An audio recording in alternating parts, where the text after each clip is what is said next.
Assalamu alaikum.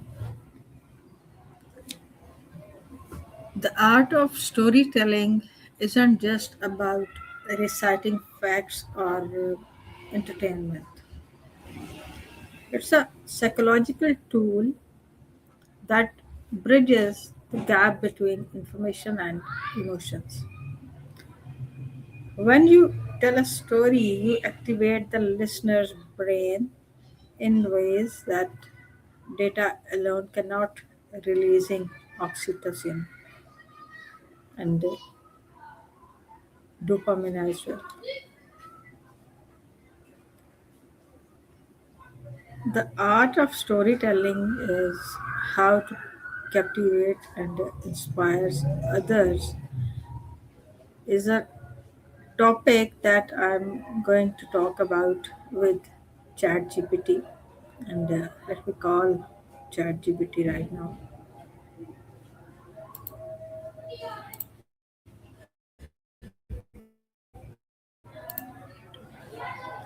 Hello, ChatGPT.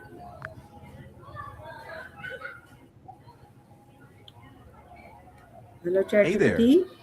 Great to have you here. How can I help you today? Uh, Today, you can help me by letting me know something about or answering me a few of my questions regarding the art of storytelling and how to captivate and inspire others. Absolutely, I'd love to. Storytelling is such a powerful skill. What aspects are you most curious about? Like the structure, character development, or maybe how to evoke emotion and keep people hooked? It will be the mix of all of these. Ah, perfect. So, a great story usually starts with a strong hook, something that sparks curiosity or emotion right away. Then you layer in relatable characters with clear goals and conflicts so your audience cares about what happens. And pacing is key. Mixing moments of tension with quieter reflection keeps people engaged. And of course, authenticity. Speaking from your heart can really inspire others. Does that spark any specific ideas for you? Yeah, I know that hook is very important in storytelling so that it maintains the curiosity of the listener. Exactly. A strong hook is like a door that invites the listener in. It can be a surprising fact, a vivid image, or even question that lingers in their mind. Once you have them hooked, you can gradually build tension, add details, and keep them wondering what happens next. Are you thinking of starting with a personal anecdote or maybe a fictional scenario? I want to know that what is the neuroscience of storytelling and how can I use it to make people trust my message more quickly? Ooh, that's a fascinating area. So, from a neuroscience perspective, storytelling lights up a ton of areas in the brain, things like emotion centers, memory, and even empathy circuits. When people hear a story, their brains synchronize with the teller. They feel what the characters feel and they remember the message better. So, if you tap into sensory details, relatable emotions, and a bit of suspense, you build trust faster. People feel like they're right there with you and they believe in what you're saying.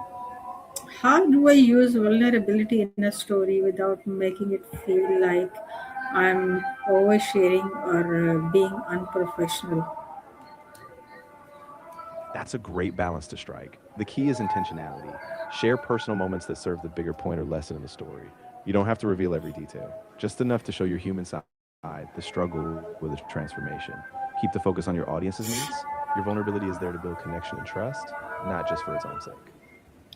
Why are humans more likely to remember a story than a list of 10 facts? And how can I exploit this in a presentation?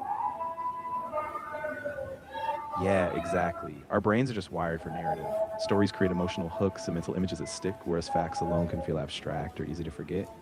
In a presentation, you can anchor your key facts in a mini story, illustrate a point with a character's journey or a real world example. That way, your facts feel vivid and personal, and people feel like they're right there with you. Can you explain the hero's journey and how I can apply it to a mundane business case study?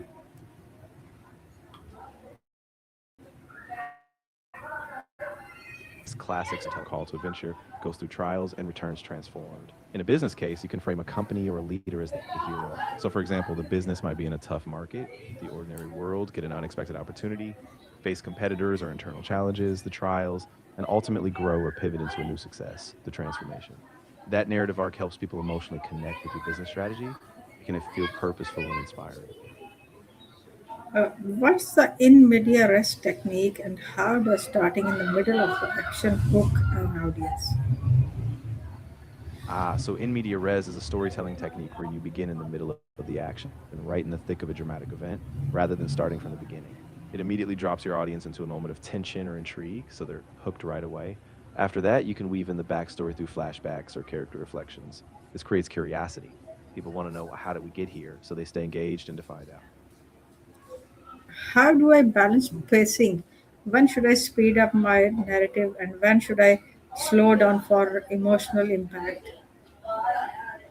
That's a great question. A good approach is to match pacing to your emotional beats. When something big or intense is happening, like a conflict, a twist, or a revelation, you speed up, keeping the action tight. Then, when you hit an emotional moment, like a reflection or a personal realization, slow down. Give your audience a chance to sit with the feeling, absorb the details, and really connect. Think of it like a dance: quick steps during action and deliberate pauses when you want that emotional resonance. What are the three most common mistakes people make when trying to be inspirational through stories? Yeah. So, one big mistake is being too vague, so the audience can't connect with a specific image or feeling. Another is lacking a clear purpose. If the story doesn't drive home a specific message, it can feel empty. Then you can feel How can I turn a boring data report into a narrative that compels my boss to take action?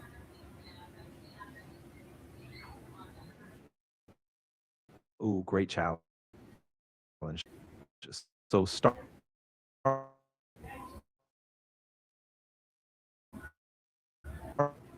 by framing the data like characters. This is where the story takes place. Then give a quick snapshot of your background, key experiences, or turning points. Next, connect those moments to why you're excited about this role or opportunity. This is the risk and this is the gain. Build tension by showing what happens if no action is taken, and then offer a clear call to action. What steps your boss should take next? That narrative arc will give the data weight and urgency. Give me a framework for telling a 60-second origin story for a job interview or networking event. Definitely. So keep it simple. Start with a brief hook, something that sparked your interest in your field. Then give a quick snapshot of your background, key experiences, or turning points. Next, connect those moments to why you're excited about this role or opportunity. Finally, end with a forward looking statement, what you hope to do next or how you can add value. Keep each part snappy, and you'll have a compelling, memorable minute. How do I use storytelling to lead a team through a difficult period of change or uncertainty? That's such a powerful tool. Start by acknowledging the uncertainty. Be honest about what's happening so everyone feels seen. Then tell a story about where the team has succeeded before, a time you overcame challenges or adapted. Show how each person plays a role and give them a vision, a future state that's possible if you all pull together. This creates a sense of purpose, belonging, and hope, which keeps the team motivated even when the future feels unclear. Is there anything I didn't ask and you want to add on?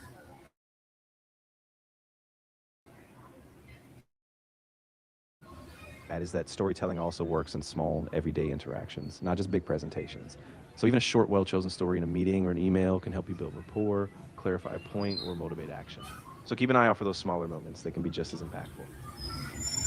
Thank you, ChatGPT, for giving me your time and a very beneficial insight about this topic. Thank you so much for me and my viewers. You're so welcome. I'm really glad it was helpful. If you ever need to dive deeper or explore more details, let me know. I'm here to help.